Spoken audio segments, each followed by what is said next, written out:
Rock aficionados, rock fans, rock gods, goddesses, welcome to MPJ, new rock album review show, where we are reviewing the latest albums released from February or previous. Welcome to my panel today, to Chris, to Trish, and to Lauren. And also a big shout out to Chris, to Simon, and to Will, who are not here today. Right, okay. What we do, we review all the latest albums, rate them out of 5, see if they get into our Hall of Fame, maybe into our Album of the Year show.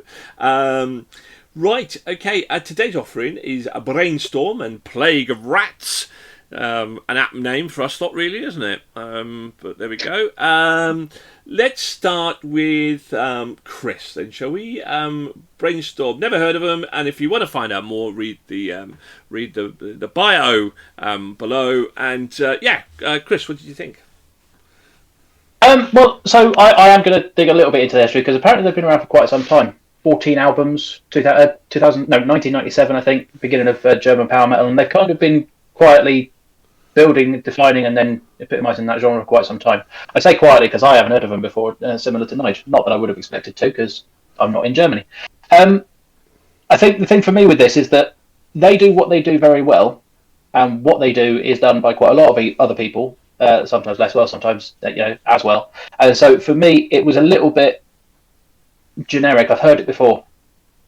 They've done it before. I've heard it before. It just it fits very well into the German power metal, which isn't necessarily where I would go to for my usual listening pleasure. And so it's kind of, it doesn't stand out for me.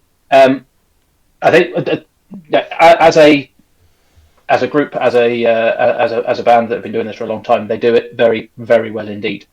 I will say they've got 2 songs with featured artists on this one. From Hell brings some growler into it. We all know my opinions on growler, so I'll leave that where it is. Your Soul That Lingers brings in a guest female artist, and I don't think it really fits with Brainstorm and the rest of their sound. They didn't really sort of either display her, or there wasn't really a reason for bringing her in for that song. So I'm not sure on that. It just felt a bit strange. Quick shout out for Simon and Will, who aren't here. There's an intro track. Oh, intro track, what a shame. But I think it actually worked, and it kind of fed into everything else. There is something that apparently Brainstorm have done before in bringing in some of the sort of Indian mythology and subculture. There's 2 songs, Garuda and Gita Govinda, on this that I found really interesting, and there's apparently more of that on another one of their albums. So I will be going to look for that, mostly because those 2 songs are sort of the standouts for me on this album, and I want to go take a look at some more. I'm not going for Brainstorm, I'm going for that type of genre, if you see what I mean. But so, yeah, it's good, but it's not great, I think, is my sum up from that. Trish, queen of us rats. What did you think? So the intro track was short and sweet to lead into Beyond Enemy Lines, which on listening, the guitar cleverly sounds orchestral, as if a violin is being played, which I enjoyed. It was quite an anthemic track to start the album off nicely. Garuda, Eater of Snakes, I absolutely love this track. It had real atmosphere to it, like a Moroccan Indian vibe.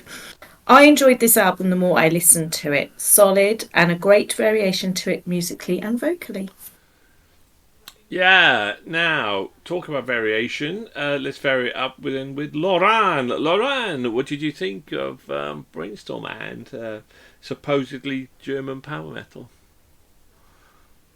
So, I couldn't agree with Chris more if I tried. Smite me down. Try, Lauren. This is what you're here for. You're here to try. You're not here to sit there and not to try. He's gospel. He's gospel, man. So, yeah, I totally agree. From the look of the album and stuff like that, I was thinking, are we venturing into Bloodywood vibes, that sort of thing, where it brings in some of those cultural aspects, and a few tracks did do that, which I really enjoyed. Much like Chris, I will be going and looking for those, because that's the sort of thing that I do enjoy. You can tell they've been doing this for a hot minute, and they are very good at it. So it's the sort of thing of where I'm sure they probably did a lot of those things on the down low first and set up those structures that people went, oh yeah, we'll pick from that and we'll develop this and do that. But unfortunately, when you're one of the first to do it and you're like me, you're not there at the time experiencing it as it's happening, it means that it does sound like a lot of other stuff that's out there. But yeah, overall, it was good. I enjoyed it, but I'm not going to rush back to it. Not as a whole, at least.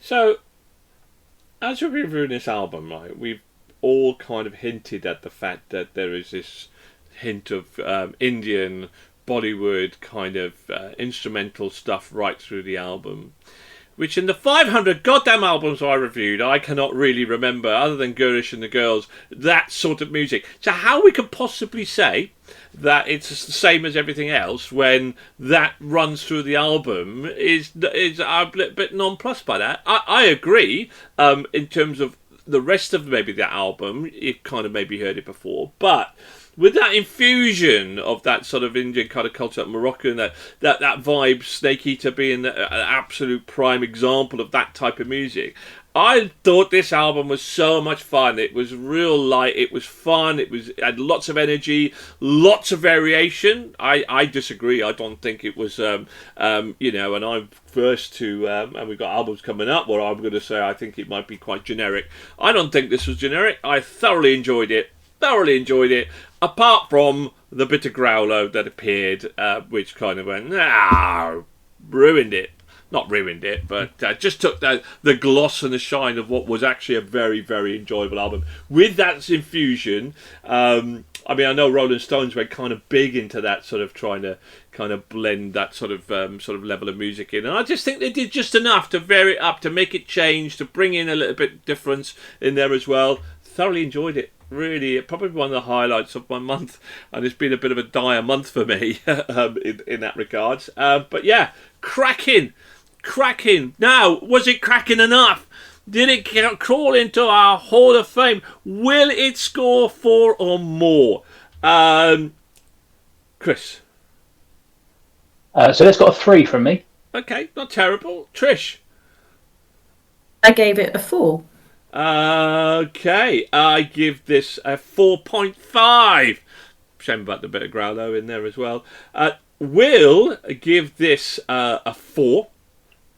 Wow. And Simon give this a 3.5. All we need is a 4 from Lauren. All we need is a 4. A 4 will see this album deservedly, brilliantly, with that infusion of kind of Far Eastern music, get into the Hall of Fame. It deserves it. Lauren's going to deliver it. Lauren, 4 or more. Let's hear your score. 3. Oh!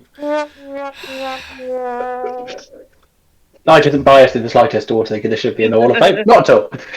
Not at all. I wonder what the wild card might be. No, a wild card has to get 4 or more. A wild card has a wild card has to be in our Hall of Fame, because the top 10 albums automatically get in, and then the rest of the Hall of Fame that didn't get into the top 10, we then pick our wild cards from that as well.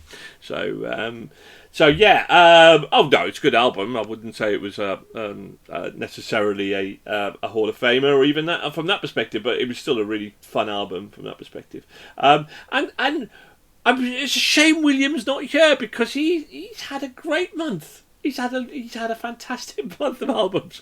Normally he's a Debbie Downer on something, but no, so far not at all. Anyway, thank you very much. Do you agree? Do you disagree? Leave your comments below. Hit the like and subscribe button, and let us know your thoughts. In the meantime, keep on rocking. Thank you to my panel, to Lauren, to Trish, and to Chris. Keep on rocking, everybody. Goodbye.